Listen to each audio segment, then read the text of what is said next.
All right, welcome, ladies and gentlemen, to Motor City Uncut, episode 146, presented by the Major Sports Network Detroit. I'm your host, Dorf, joined each and every week by Major Sports Network founder Adam Hernandez, and Shawn Bell got the surprise business trip notification earlier today, so he is on a plane headed to Virginia. He's probably already there now. Is he there by now? I don't know, maybe. So no, if he's not, he's probably somewhere in between, either in the air or in an airport.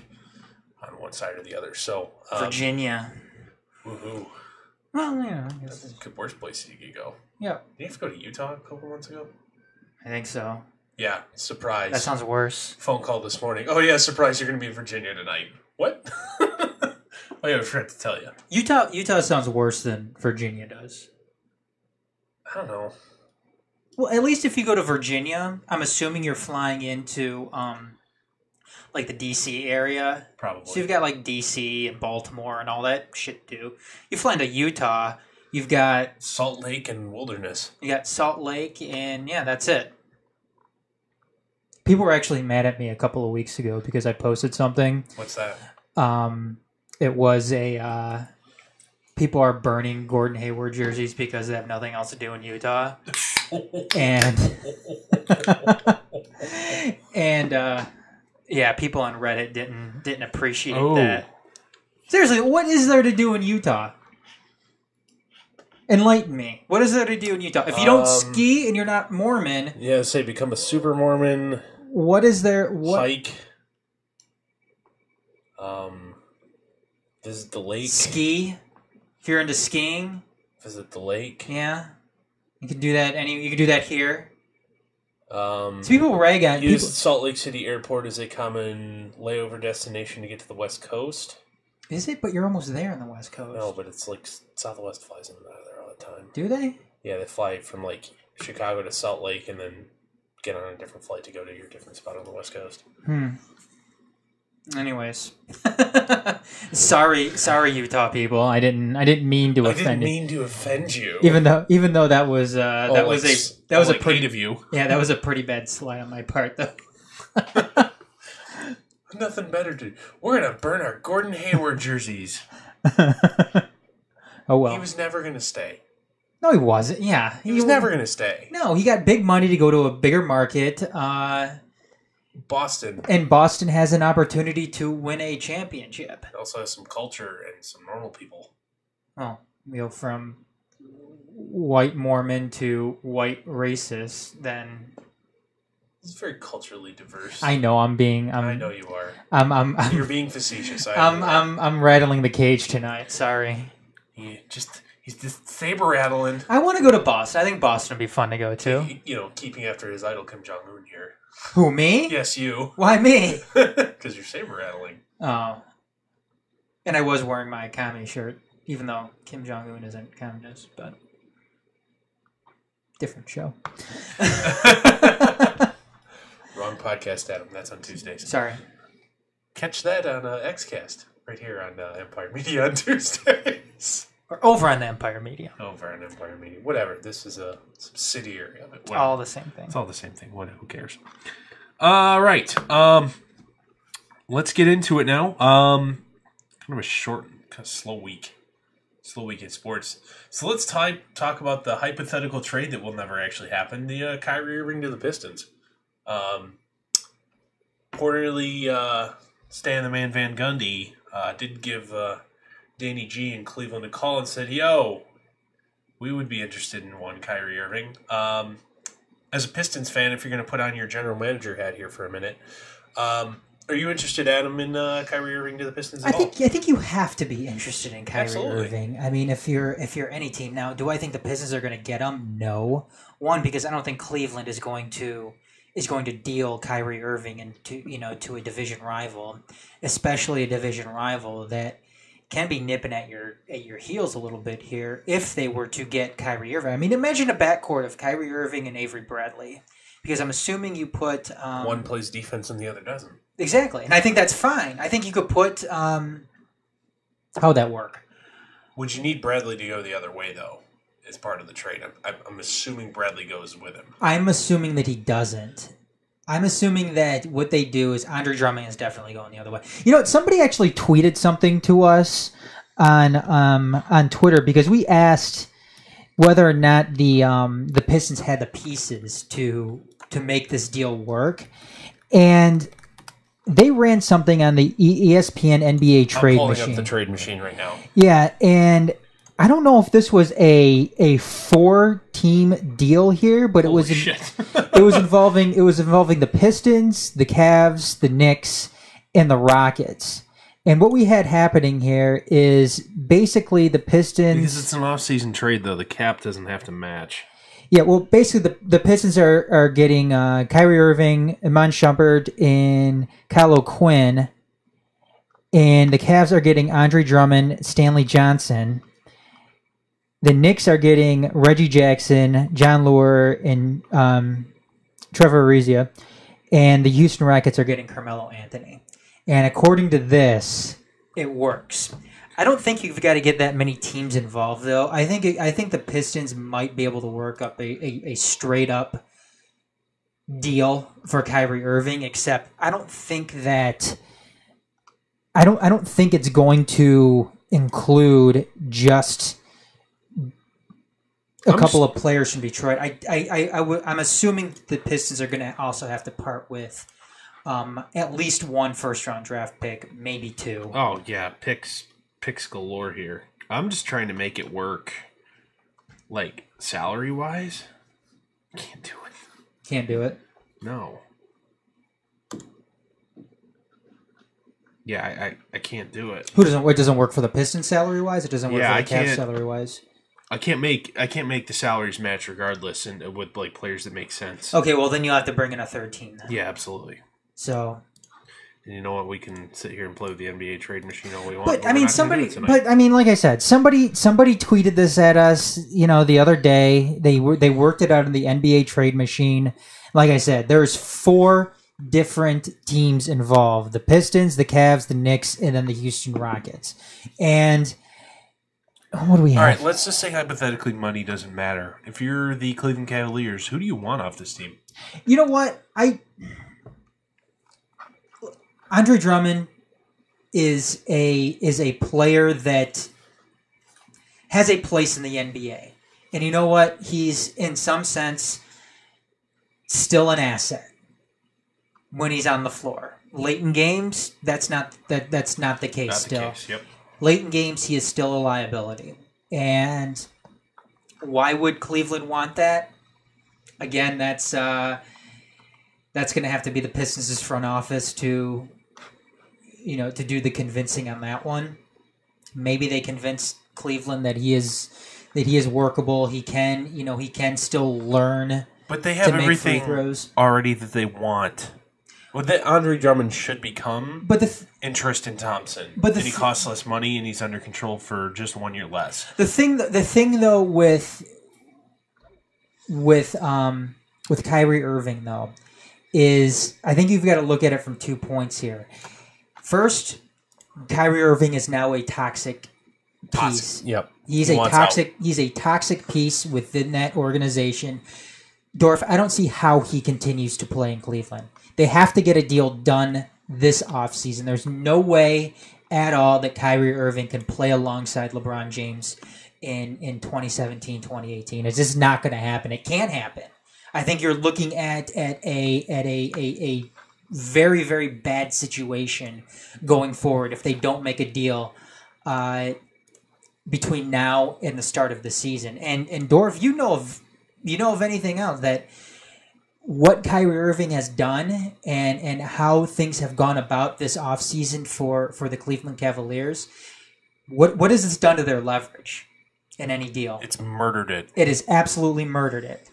And then the second thing is here, if we're talking about killing leverage, you look and see what the Chicago Bulls got for Jimmy Butler. And Jimmy Butler is arguably a better player than Kyrie Irving is. So teams are going to look at that. Teams are going to sit there and say, okay, I see what you're asking for Kyrie Irving, but what the Bulls received for Jimmy Butler is is less than what you're demanding right now for Kyrie Irving. And look, I know that Kyrie Irving doesn't play defense. Jimmy Butler does. I also know that there's no way whatsoever you're going to be able to go into this season with Kyrie Irving on that roster. So, Dan, this is how things are going to work out. I'm going to go ahead and give you A and B, and we're going to go ahead and get teams, the Knicks or the Rockets or whoever, the Clippers, whatever, and they're going to go ahead and get involved in this, and we're going to work out a deal from here. I have assembled a 3-team trade. Go ahead. Between the Pistons, Cavaliers, and Knicks. So, and it worked? And it works. Okay. Kyrie Irving and Channing Frye to the Pistons. Cavaliers get Carmelo Anthony. And the Knicks get Reggie Jackson, Boban Marjanovic, and Stanley Johnson. No, not Boban. Yes. Boban has to do with... It's a money thing with Boban. Wait, say that again? So, Irving and Frye to the Pistons. Okay. Carmelo to the Cavs. And the Knicks get Reggie Jackson, Boban Marjanovic, and Stanley Johnson. I think... It's between... the salary moving on each side is between $26.3 and $26.1 million. And according to the Josh Hollinger metric, all teams involved are worse as a result. Oh, really?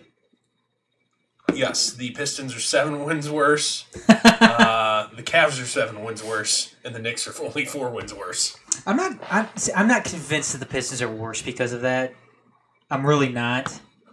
Because they got rid of... Who was their big piece they got rid of? Reggie Jackson? So you've traded essentially Reggie, Boban, and the Stanimal for Channing Frye's contract and Kyrie Irving. Okay. Because Frye is 1 year at 7.4. I'm assuming he would be bought out. I'm not opposed to that deal at all.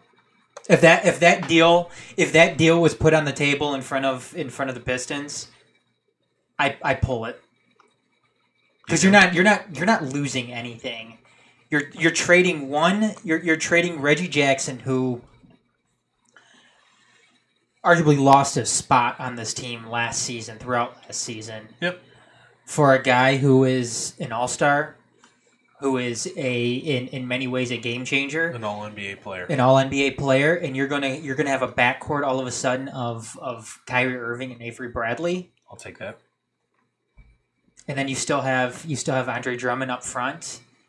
So then the Pistons' hypothetical starting lineup here would be Irving, Bradley, Harris, Lure, Drummond. Wait, who's that the one? Irving. Irving, okay. Lure, Drummond, Harris. Next in your rotation is essentially Henry Ellison, Ish Smith, Channing Frye. If they don't buy him out. Yeah, at this point, I don't think you can buy him out. But, yeah, Reggie Bullock and stuff like that. So, Cavs then would have a... where are you going to play Carmelo? The only problem is, though, I got to think that Love and Kyrie have to go in the same trade. Because you don't have room. You don't have room for Love and Carmelo on the same team. You can't play Love, Carmelo, and LeBron on the same team. You can't.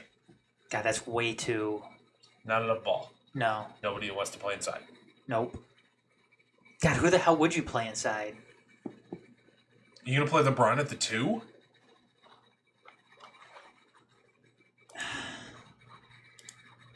I mean, Tristan Thompson is your center. I mean, you can get away with playing LeBron at the 2. I don't think you can. I think you can, but it's not. I mean, but look, that's where that win-loss, I don't know that you can though. Cleveland, Detroit, and let's see.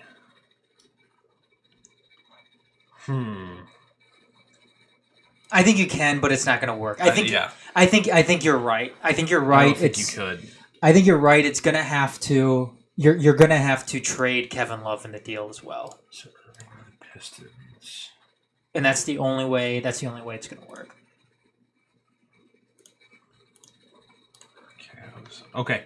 All right. We can play around with this later, but at the same time, are you okay with the Pistons acquiring Irving if he's not interested in signing an extension?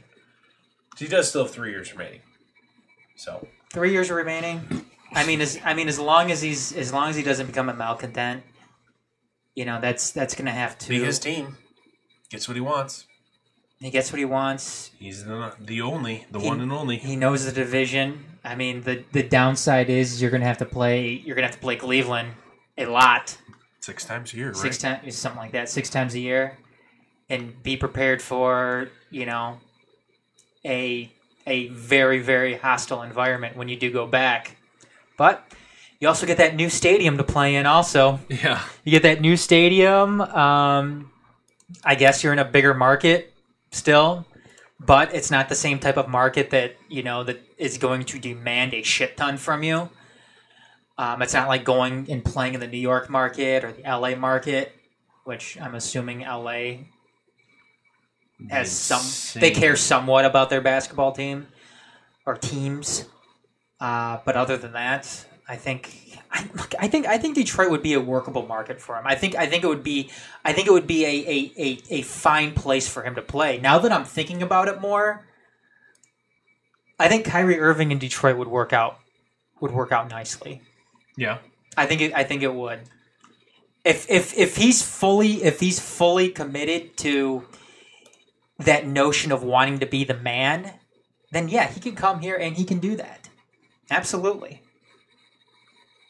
You know what, too? That might convince Avery Bradley to stay around also. Working in that backcourt with Kyrie Irving. I have another successful trade. Uh-oh. Go ahead. All right. We need to get like some music up. So same 3 teams: Cavs, Pistons, Knicks. Okay. This one actually has the Pistons becoming better and the other 2 teams becoming worse. Ooh, look at you. So Cleveland receives Carmelo Anthony and Reggie Jackson. Okay. The Pistons get Kyrie Irving and Courtney Lee. Courtney Lee coming from the Knicks. Okay. And the Knicks end up with Andre Drummond and Kevin Love. Is that going to work with Porzingis there? Trade machine says yes. See, but then what do you do? How do you play Love, Drummond, and Porzingis on the same team? I don't know that you do. But you see, I think it going along with this, you flip Porzingis in a separate trade because he already wants out. Does he want out? They don't seem to like him. He doesn't seem to like it there. Ooh, how do we get Porzingis too? Porzingis costs no money. The Pistons are requiring the least amount of salary in this. So let me add Porzingis to the Pistons. God damn! Try this trade. Trade is successful. Let's do it. Let's add Porzingis too. Yeah, right. He's worth so much because he's a good player, and he only costs $4.5 million for the next 2 years. God, can you imagine if we had Kyrie Irving, Avery Bradley, and Porzingis? Yeah, you'd have Irving, Bradley, Porzingis, somebody at center, and probably Tobias Harris. Could put Boban at center. Play him for the entire game at center. That'd be fine with me. When you have that surrounding him, plus you've got Avery Bradley and Kyrie at the point sitting there at the center. Yeah, just play small and fast. Yeah, sitting there just dropping rocks on you. I mean, what? Be a fun team to watch. Yeah, absolutely. Damn. That would never. This would. I know. We're just having fun. I'm sure people are out there thinking right now these guys are idiots. Fucking retarded. These guys are idiots. Working nobody would ever do that. We know. We know nobody. Disagree. Yeah, we know nobody would do this. We're playing. We're doing. All essentially the trade machine does is make sure the money works. Yeah, we're just. It falls within NBA rules. Yeah, it's just. I mean, what we're doing right now, it's fantasy. We're playing fantasy NBA right now. That's all we're doing. Yeah. All right. Next. Before we move on, I want to draw attention in the bottom right-hand corner of your screen. If you're watching us on video, there's a link right there. Patreon, a crowdfunding network that allows us to Adam. Okay, there you go. You got it. Still work figuring out how the screen mirroring works. So patreon.com/themajors right there. You can go ahead and select a monthly contribution towards our efforts here at the Major Sports Network to upgrade our equipment surrounding us. And if I wish we had a camera, actually take the camera off me and show them the big stack of stuff that could be replaced with one very modern piece of equipment. What do you mean? What camera? Mine, the one that's on me. Oh. Turn it around right there. Show everybody the big stack of stuff. Oh, I'm getting sick. Yeah, I guess it's really not that great. All of that. All of that. Sorry. All that could be replaced with one modern piece of equipment. That's about... Yay, big. It's got to have the money for it. That's all. So just in our efforts to keep growing what we do here, just ask if you would love to. You don't have to. Continue to enjoy the content. Consider going over to patreon.com/the majors and signing up. There are perks, merch, other stuff. Hell, give us a couple bucks a month. We might have Beyond as a guest. We are shameless in our shillery. All right. So next topic tonight. What did you just bring up there? Hey there. So, it's been 24 hours. Got my money? You know what? Just give me till next Friday. I'll have it for you. Oh, that's funny. I could have sworn I said have it today. Yeah, I don't have it. We still need to cut that with where's my Patreon, man? Huh? Where's my Patreon? You'll have it on Friday. Okay. Moving on. So commenting the idea that Matt Stafford isn't worth the money. A lot of top. Sorry. Oh, well, all right then. So every time money is said, this comes in. Yeah, here's Matthew Stafford with What the hell? Yeah, it feels so good, does it? No, huh? We're gonna get DMCA claimed by man. Fox, man. Oh my God! Yeah, that's Better what stop. happens. Get some trouble. Where's my money? Yeah, that's Matthew Stafford is Stewie the Lions organization, I guess. going up to Bob Quinn. Where's my money? Hey Bob, you'll have it next week. You know what I forgot? You'll have it next week. It's good OJ. This whole idea that I've heard, trotted around sports media, not necessarily by the talking heads, but by the fans, that no athlete is worth that money. Bullshit. They're worth exactly what they're willing to be paid, and someone is willing to pay them, rather. And the fact that the going rate for an NFL quarterback is the going rate for the NFL quarterback, get over yourselves. He will be the highest paid quarterback in the history of football, probably for about 4 weeks, until somebody else gets an extension. Just this idea that, no one's worth that kind of... You're absolutely... hopefully blissfully ignorant of the reality of the sports world if you think no professional athlete is worth that money. If there wasn't a salary cap, an individual player spending limit and salary cap in the NBA, how much would LeBron James be worth? He's going to make $33 million next year. I'm assuming somebody ran the numbers and he'd be worth something like $105 million. Yeah, I was going to say at least double that. $105 million. Well, I mean, and LeBron came out the other day too. Well, not the other day, but when Steph Curry signed his deal, and he said he's worth more. Yeah, and he's absolutely right. Yeah, I mean, when you judge it based on what these guys have done and what everybody around them is getting, look, I mean, I know you've made this point many times before in the past, Dorf, about people coming out and saying, "Oh, no athlete's worth that amount of money," why are these big contracts being thrown around? Well, you know what? Why they're being thrown around is because people are willing to go and watch them play. People are willing to spend that money to watch these guys play. The NFL, the NBA, the MLB, the NHL are billion-dollar businesses. And when you set a market, and this is what I was talking about too. If you want to bring Detroit sports back into this a little bit more, my big argument a couple of weeks ago, when the Red Wings were mulling around, the idea of signing Thomas Tatar to the deal that they did, a lot of people are out there saying that, oh no, Thomas Tatar isn't worth, $5 million a year. Well, yeah, he is. Yeah, he is. Based on what everybody else is getting around him, and what the league is willing to pay for players of similar talent. Exactly, and that's the key right there, Dorf. What what the league is willing to pay for players of similar talent. If they're willing to pay that, then that's what a guy like Thomas Tatar is going to get. I hate to break it to you guys. Economics 101, that's how markets work. Exactly. Sports is for as much as it isn't like real life.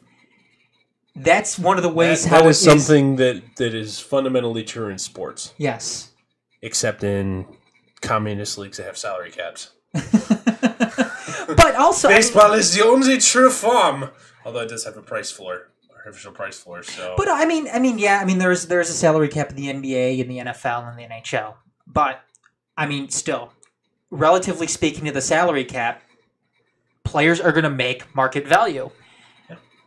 Relatively speaking, again, and lots of official press controls. I mean, that's just the way it works. I hate to break it to some people, I really, really do, but if you want good players on your team and you don't want to go backwards, then yes, you have to spend money and you have to keep up with the market.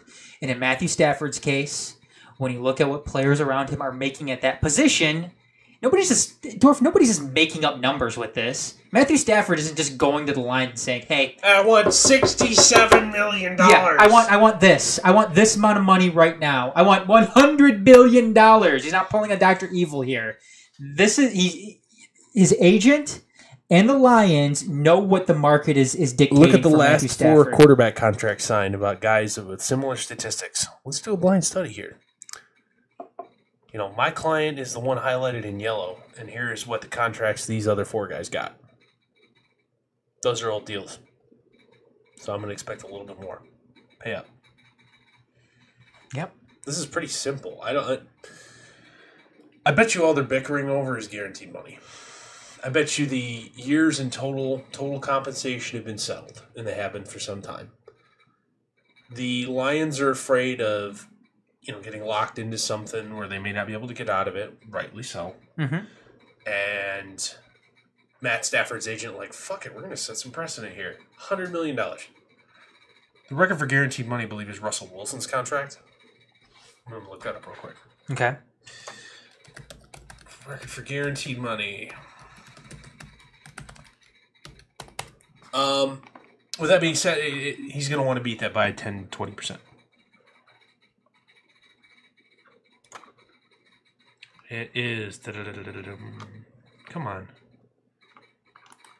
Just give me the freaking easy numbers. Guaranteed at signing. You're talking Russell Wilson. Guaranteed money. Actually, Andrew Luck has the highest actual guaranteed money. In the NFL among quarterbacks? Among anybody. Okay. $87 million. Okay. And he just signed that, too, not too long ago, didn't he? Was it last offseason? Derek Carr just got 70. Okay. Matthew Stafford is a better quarterback than Derek Carr, guys. Right now he is. Yep. Derek Carr may end up being better. Eli Manning got 67. Phillip Rivers got 65. And Matthew Stafford is better, than both of those. Although Eli does have a couple rings. Eli does have a couple of rings, yes. Matthew Stafford is better than both those guys. He is. Is Matthew Stafford better than Andrew Luck? I want to know. Who would people rather have right now? Because I think this is a serious question. Would you rather have a quarterback that can play or one that's right throwing shoulder is about to be useless? Yeah, that's the thing. I know people around here don't realize it, too. A lot of people. There's some people out there that realize that Andrew Luck isn't going to be the quarterback that everybody thought he was going to be. Russell Wilson got 61.5 guaranteed. Cam Newton got 60. Is Matthew Stafford better than Cam Newton? Yes. Is he better than Russell Wilson? No. I don't think he's better than Russell Wilson either. Russell Wilson he will murder you with his feet and his arms. I think he's better than Derek Carr. I think he's better than Andrew Luck. I know there's no debate that he's better than Andrew Luck. Yeah, we can have the argument and have the discussion of him versus Derek Carr. I will, and I don't want to go on all day too, just bearing Andrew Luck because I will. I'm not sold on Andrew Luck anymore. I think Indy is starting to miss the boat with him. especially too based on the just horrible deals that they've made to surround him with talent. Who was their GM? Ryan Grigson. Yeah, Ryan Grigson. He was, Matt Millen was bad, or was really, really bad. Grigson isn't that far behind Matt Millen. Yeah. Oh yeah. Colts are in a lot of trouble. Yeah. And it looks like they probably made the wrong choice too when it came to their head coach and who they wanted to keep. Although they had to keep Chuck Pagano. I understand everything that he went through and then him coming back. They won that year though. They were good. What did they win? Bruce Arians led them to the playoffs, didn't he? Yeah, that's what I'm saying. Yeah. Bruce Arians is turned out to be the better coach between the two of them. Yeah. I mean, very nice success since he took over the Arizona Cardinals as well. But it looks like he's going to be done here shortly too. Yeah, looks like he's because of his health, not because of a lack of. No, that's what I'm saying. It looks Chuck Pagano may be gone because he's health as well. Health and he's ability hasn't been doing very good. Yeah, so just this whole idea that. So, well, Dorf, is there any reason not to sign Matthew Stafford? There's something glaring red flag in his physical. That's it. I mean, as far as there's got to be some degenerative issue in his shoulder, hips, knees. Some major joint that's about to go. I mean, as far as ability, though, is there any reason not to re-sign him? I mean, the arm, the accuracy. Well, let's do a quarterback situation on the cheap.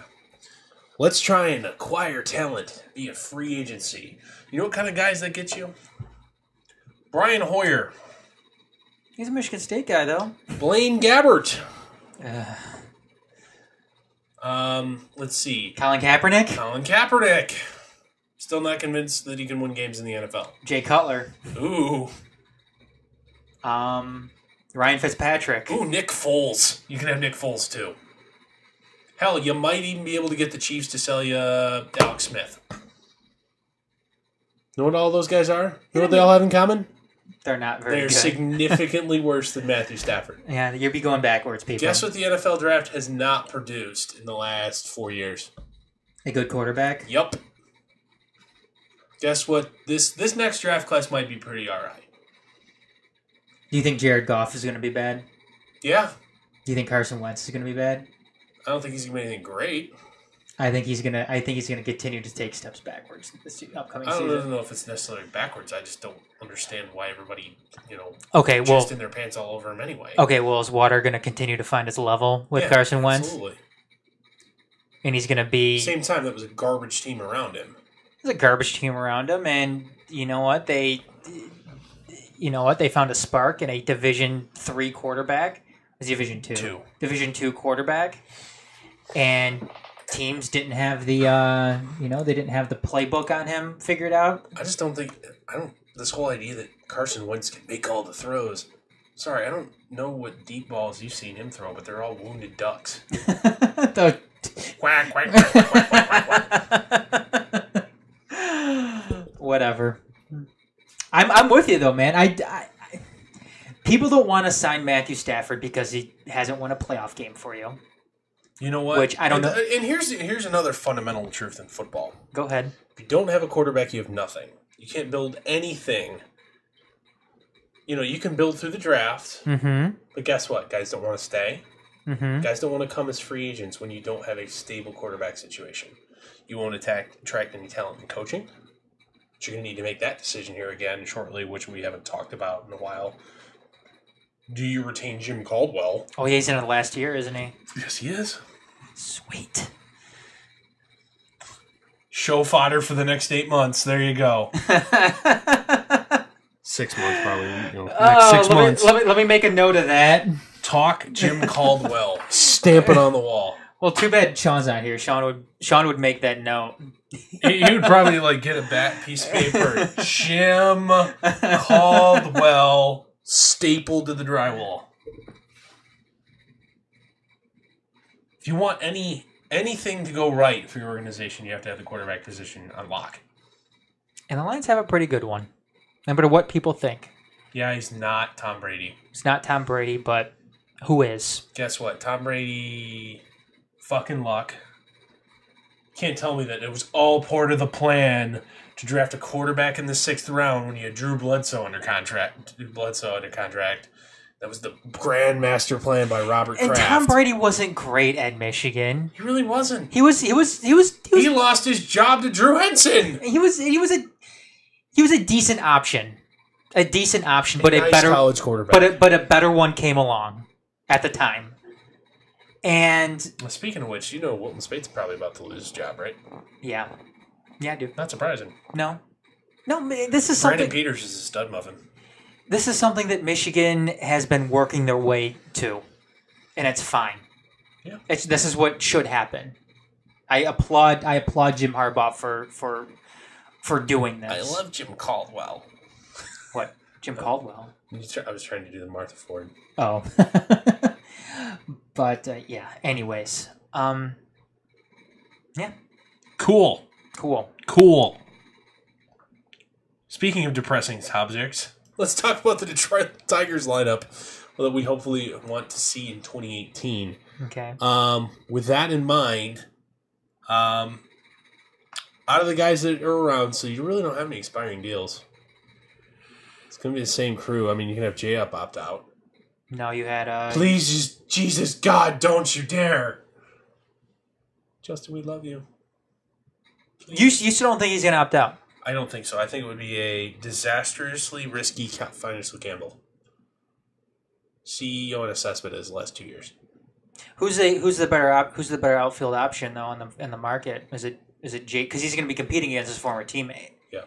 Is it JD or is it Justin Upton? Your team. Who would you rather take?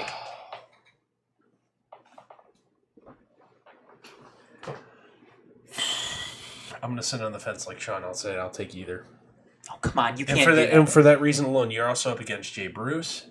Yes. Well, Curtis Granderson is a little bit old, so we really wouldn't compare them. But there's a pretty crowded corner outfield market here, which is going to drive values down. Because that's especially a position that if you're going to do any on the cheap, you're going to run out a youngster and a veteran platoon option, that's the place you do it. Who's the better outfielder? Defensively? Out of the Bruce. Well, between let's just JD and Upton. Upton. Yeah. Who's the better hitter though? JD. Mm-hmm. Who has the ability to stay healthy? Is J Up more marketable to both leagues? Yeah. I think that's one reason why. And the other thing to consider with Jay Bruce is he might be on the move permanently to first base coming up here. Yeah, and I think Mets are playing him a lot at first down the stretch. And I think Justin Upton has much more longevity in the outfield than JD Martinez. He's also 2 years younger. Oh yeah, he is. That's weird. God, Justin Upton has almost been in the league a decade. Yeah, he's been around a long time. He broke in 19. Yeah, that'll do it. When did BJ break in? Was it... The hell is that? Is that on the... I don't know. I'm hearing it too. Sounds like a barking dog. I know it does. Is that like Outback? It might be. Yes, it is. Yeah, it is Outback. Okay. we're hearing stuff. Yeah, outside the studio, there's a barking dog. Where were we? Justin Upton, JD Martinez. I quite honestly, if I have to hand out a 5 or more year deal to either of them, I'd much rather have Justin Upton. So I feel like I can get more productive years out of it. But if you have to ask me if I'm only going for 2018 and 2018 alone and that's all that matters, I'll take JD. Okay. So out of the Detroit Tigers that we're pretty sure are coming back. Anybody changing positions for you? You move in. I think it's a pretty foregone conclusion that Nick Castellanos will not be at third base next year. But are you moving him across the diamond to first, or are you throwing him in left and moving J up to right? I don't want Nick Castellanos going in the outfield. Amen, brother. Woohoo! It's couldn't agree more. That was the lamest high five ever. Let's try it again. There we go. Better. Look. The ship has sailed with Nick Castellanos going to the outfield. If that was something that they were seriously considering, they would have left him out there. They would have left him out there, and it's something that would have happened a long time ago. I know that they were doing it in the minors when he was there and everything, but because he was positionally locked by Miguel Cabrera at third base at the time. Exactly. But it all rests on the shoulders right now of what happens with Victor Martinez this offseason. Please, for the love of Jesus Christ, release him. I mean, they have to either release him, they have to... I don't think they can trade him. Yeah, who's going to want a DH with shit knees, making $16 million with an OPS under 7? Or they have to somehow convince him to retire. But if Victor Martinez wasn't on the Tigers, he can't be around. No, he can't. It's right now. Victor Martinez is every day he's there. You're taking 2 days off the longevity of Miguel Cabrera. And look, they did one thing. They did one thing that's good, and I've always maintained that JD Martinez has to go. If you want to preserve Miguel Cabrera as long as you possibly can, JD Martinez had to go because JD Martinez wasn't going to be playing the outfield throughout the end of whatever next contract that he signs. He was going to have to move to first base. And you already have your first baseman in Miguel Cabrera for the next decade. And the same thing goes with Victor Martinez. If you want to preserve Miguel Cabrera for a longer period of time, you have to make the move. You've got to get rid of... Put your big boy pants on, Chris Illich. And you know what? Nick Castellanos is not a very good third baseman. But you know who wasn't also a very good third baseman either? It was Miguel Cabrera. You move him over Miguel Cabrera had an OPS over 1 playing third base. Nick Castellanos is struggling to get to an OPS of 0.8. I'm talking about defensively, though. Oh, yeah, well. I was more looking at a total package. Okay. But, you move Nick Castellanos over to first. Not as much pressure. You're not playing the hot corner anymore. You've got the bat. You've got the offensive capability to justify yourself playing first base. It's a no-brainer. You move him over to first. You put in the guy that you just received in a trade from the Cubs over at third. What's his name again? I'm gonna butcher it. I think it's Kelly and Darrow. Yeah, there you go. And you're rolling with your outfield of J up if it resigns. He doesn't opt out yet. Or he doesn't opt out. Excuse me. Make him a took in center, and somebody in left. Or right. Or left, whatever. Or left, whatever. Somebody in the other corner. I know you've had somebody in mind who's playing in Double-A right now. He's on the disabled list. He'd probably be in Triple-A if he wasn't. It'll probably be, if they're going to do it on the cheap, a veteran right-handed hitting guy in like a 1-year deal. Mm-hmm. Haven't figured out who fits that bill yet. And Mike Gerber. Leave that he'll get a shot as a platoon type player.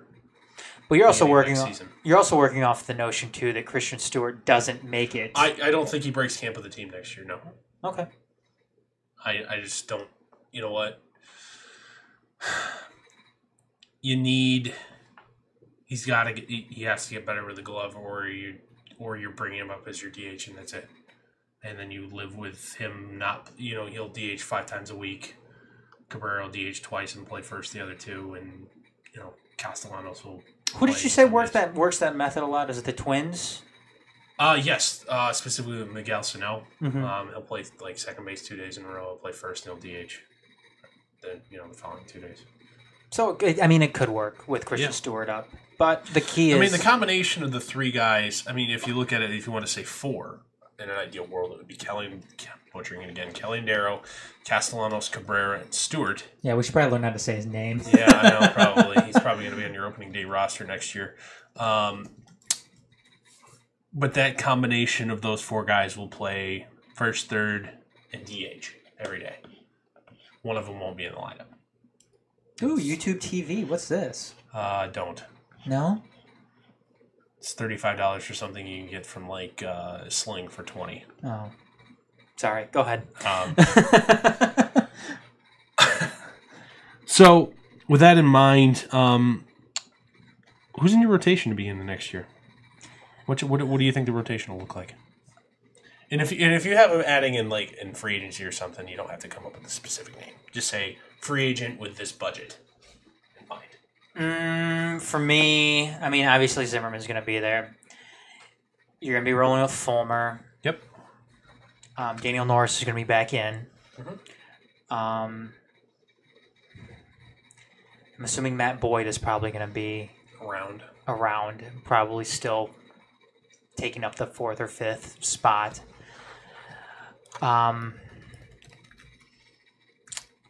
And your top prospects still aren't ready to break camp yet, whether it's Bo Burrows or Matt Manning or whoever. Oh, Manning's in low A finally. In low A. As far as a free agent goes, I'm not sure at this point right now. What are you thinking? I don't think they can. I just don't think that they will add a free agent starting pitcher. So does that mean Verlander stays? Boyd and Norris do have to make the roster. I think they both. They're on options. I think they both do. They both make the roster. They're going to have to make the roster because Daniel Norris, especially, Daniel Norris he's going to be making a team friendly amount of money for the next few seasons. Yeah, and he still has a lot of talent in him. Yep. I mean, he has to make the roster for that reason. A team will scoop him up in a heartbeat if he doesn't. Yeah, notable other guys that would be out of the options: Bruce Rondon. See ya. Shane Green did get sent down this year. Drew Verhagen. Bye. Okay. Had a nice start yesterday. Yeah, I know. John Hicks. He's catcher. I know. He's going to be on my radar if they don't go after a guy like Alex Avila next year. Yeah, and that's it, actually. That's it. Everybody else will have more than that available. Mikey Matuk didn't get sent down this year and doesn't have enough service time to age out of that. So if they don't send him down between now and the end of the year. And they won't. Then he won't be used an option year as well. Okay. So I think Mickey Matuk breaks with the team next year. Yeah, probably he's an everyday player. Yeah, he's had a fine season this year, and I think he's that low risk, high reward type of guy that I think the Tigers are hoping on when they made a deal with the Rays to get him. Mm-hmm. So and it's worked out, and I think that's one of the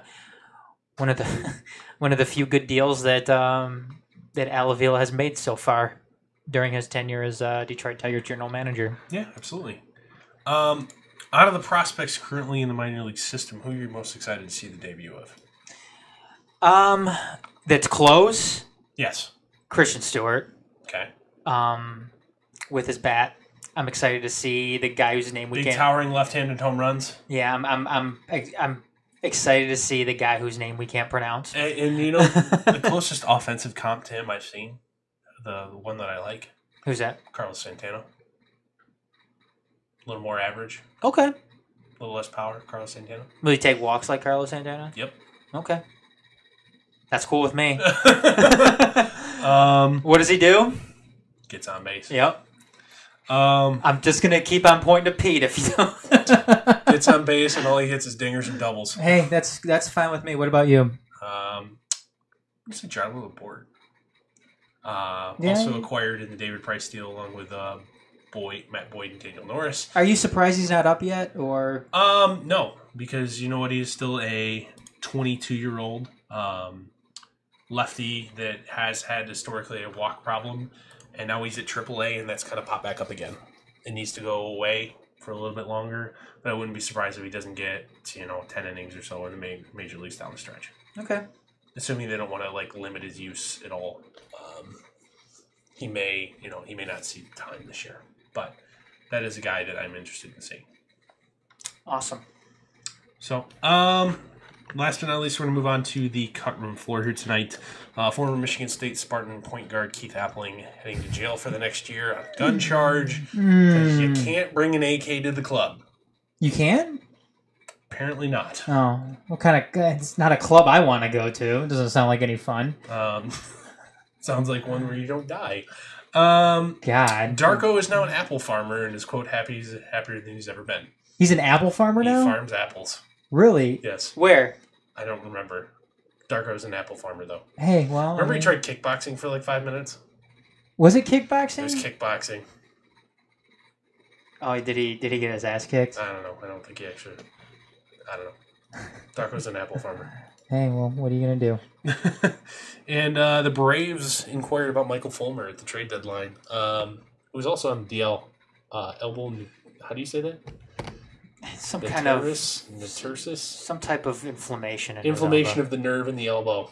Yeah, like the funny... Yeah, some funny bone. Something like that. I don't know. Yeah, that one. Braves buying young players at the deadline. Is there anything that would have on the Braves roster that would entice you into trading Michael Fulmer? They have like a shit ton of pieces that would entice me to. Now I don't know about trading Michael Fulmer because again, Michael Fulmer. If you could make them take Victor Martinez's contract and you got Freddie Freeman, would you be okay with it? Maybe. Freddie, it's Freddie Freeman or else. The thing with the Braves though is they have like 9 guys who could potentially be superstars. Yeah. In Major League Baseball. I mean, you have them and you have the Chicago White Sox who just holy shit. Just have talk about like burning it down properly. Yeah, just massive amounts of talent in their farm system. And again, I'm not kidding though when I say that they have 9 or 10 guys. And you're not wrong. It's not really an exaggeration. That could be superstars in this league. I mean, you go down the list too, and it's just quite amazing what they have. So, no, they're very, very, very loaded. But I mean, if you're gonna be making any deal with any team involving one of your young pieces, I mean, it's gonna be the Braves would be the first team you'd be calling up. I mean, without a doubt, because you can't call the White Sox because in division. Exactly. No, honestly, if we're talking Braves, like I would, there's about about 9 guys I would love to get my hands on. But that'd be all on the Tigers' part, though. I think if you're going to call up the White Sox and offer them Michael Fulmer, I don't think they'd have any problems dealing in division, especially if most of the guys going the other way are still guys that are very, very good and projected to be very, very good, but are still in the minors. Yeah, so the Braves currently have 8 guys in the top 100. And not to mention, like, 4 very good young players on the roster already. Yeah. I might take Enciarte off your hands. Your Enciarte. Wouldn't mind Ozzie Albies, although he's currently listed as a prospect that just made his major league debut. Hell, I might even, talk to you about Dansby Swanson because, he's kind of recently fallen out of favor. But you know what? Change the scenery might help him. The problem with this, though, is, Dorf, is Michael Fulmer is everything that you want in a young player.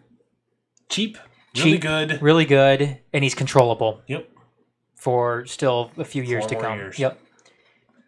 That's what you want. I mean, essentially, if you get rid of him, obviously you'd be getting more of those young guys in return, but you're still rolling the dice, obviously, when it comes to... Then it becomes a, quantity over quality game. Yeah, are those guys going to end up panning out to the extent of Michael Fulmer? Michael Fulmer's, he's the reigning AL Rookie of the Year still.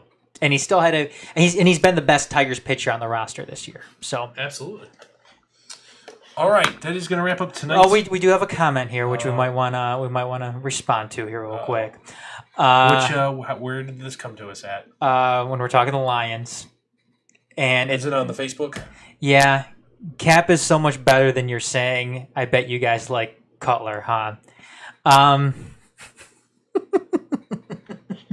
like either of them. I mean, what are we doing here when we're comparing them to? Are we comparing them to Matthew Stafford? Because if we're comparing them to Matthew Stafford, both those guys are garbage. If we're trying to build a functional NFL franchise, I don't want either of them. No, neither do I.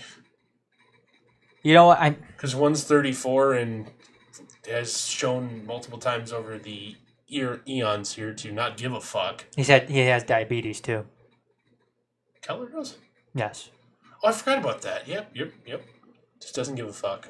And the other, I don't think, can win when the pressure's on.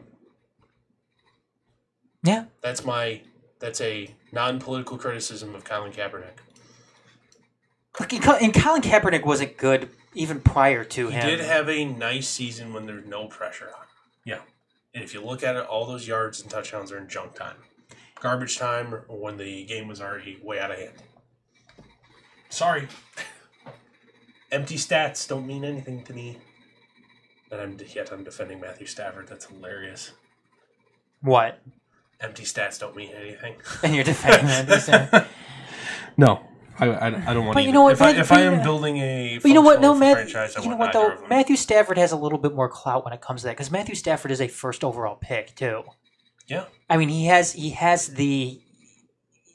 that to his resume as well. I mean, Matthew Stafford isn't a guy who is when was Kaepernick taken out of second round? And okay, now he's sitting here quoting Super Bowls too. Jay, I get it. Kaepernick went to the Super Bowl. However, it takes more than just a single quarterback, to go to the Super Bowl. And good quarterbacks also don't make it to the Super Bowl as well. Yep. Ask Dan Marino how he feels. And you know what? Shitty quarterbacks also make it to the Super Bowl as well. Go and talk to Trent Dilfer about that one. It's just, I mean, look, is Colin Kaepernick... I'm going to save this because if anybody wants to hear my comments about Colin Kaepernick... He is going to be a subject on the next show. He is going to be a subject in the next show. So go over to our Facebook page at TMSNX, our website, themajors.net, our YouTube, Periscope, themajors.tv. our Periscope at the Majors TV. We'll all be there talking about Colin Kaepernick in about 15 minutes. Yeah, and how I think he's potentially getting a raw deal there. So that's it, though. All right. That's going to do it for this 146th episode of Motor City Uncut, presented by the Major Sports Network Detroit. Join us each and every Sunday night, 6 p.m.-ish Eastern, right here on whatever you're watching us, because we're currently broadcasting in like 7 different spots. So for Adam, I'm Dorf. We'll see you guys next week. Don't forget, give us your money on Patreon.